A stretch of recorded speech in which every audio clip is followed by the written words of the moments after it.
ಪಶ್ಚಿಮ ಏಷ್ಯಾದ ಪ್ರಸಕ್ತ ಸಂಕಷ್ಟ ಪರಿಸ್ಥಿತಿ ನಡುವೆಯೂ ಭಾರತದ ಆರ್ಥಿಕ ಸ್ಥಿತಿಗತಿ ಹಾಗೂ ವಿದೇಶಿ ವ್ಯಾಪಾರ ಸದೃಢವಾಗಿದೆ ಎಂದು ಕೇಂದ್ರ ವಾಣಿಜ್ಯ ಮತ್ತು ಕೈಗಾರಿಕಾ ಸಚಿವ ಪಿಯೂಷ್ ಗೋಯಲ್ ಲೋಕಸಭೆಗಿಂದು ತಿಳಿಸಿದ್ದಾರೆ.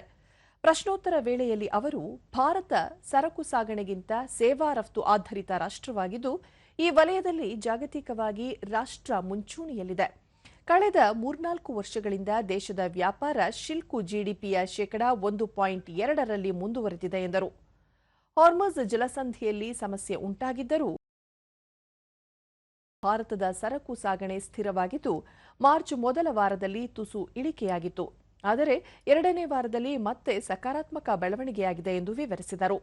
ದೇಶದ ಸೇವಾ ರಫ್ತು ವ್ಯಾಪಾರದ ಹೆಚ್ಚಳ $18 ಟ್ರಿಲಿಯನ್ ಗಳಷ್ಟಿದ್ದು, ಹೊಸ ದಾಖಲೆ ಬರೆದಿದೆ. ಕಳೆದ 3 ವರ್ಷಗಳಲ್ಲಿ ಅಭಿವೃದ್ಧಿ ಹೊಂದಿದ 38 ದೇಶಗಳೊಂದಿಗೆ ವ್ಯಾಪಾರದ ಒಡಂಬಡಿಕೆಗಳು ಏರ್ಪಟ್ಟಿದ್ದು, ರಫ್ತು ಗಣನೀಯ ಹೆಚ್ಚಳವಾಗಿದೆ. ಇದರಿಂದ ಜಾಗತಿಕವಾಗಿ ಹೊಸ ಮಾರುಕಟ್ಟೆಗಳು ಭಾರತಕ್ಕೆ ತೆರೆದುಕೊಳ್ಳುತ್ತಿವೆ ಎಂದು ತಿಳಿಸಿದರು. ಒಟ್ಟಾರೆ ದೇಶದ ಆರ್ಥಿಕತೆ, ವ್ಯಾಪಾರ, ರಫ್ತು ಸೇರಿದಂತೆ ಎಲ್ಲ ವಲಯಗಳಲ್ಲಿ ಉತ್ಸಾಹ ಹೆಚ್ಚಾಗಿದ್ದು, ವಿಶ್ವ ಮಟ್ಟದಲ್ಲಿ ಭಾರತದ ವರ್ಚಸ್ಸು ಗಣನೀಯ ಏರಿಕೆ ಕಂಡಿದೆ. ಇದರ ಉಪಯೋಗವನ್ನು ರೈತರು, ಮೀನುಗಾರರು, ಎಂಎಸ್ಎಂಇ ಸೇರಿದಂತೆ ಎಲ್ಲ ವಲಯದವರು ಪಡೆಯಲಿದ್ದಾರೆ ಎಂದರು.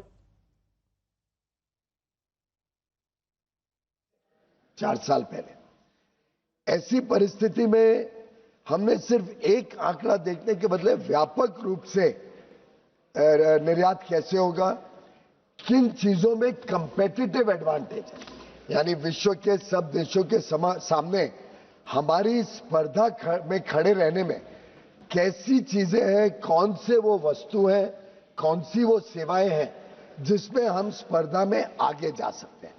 हमारा ध्यान उस पे आकर्षित है.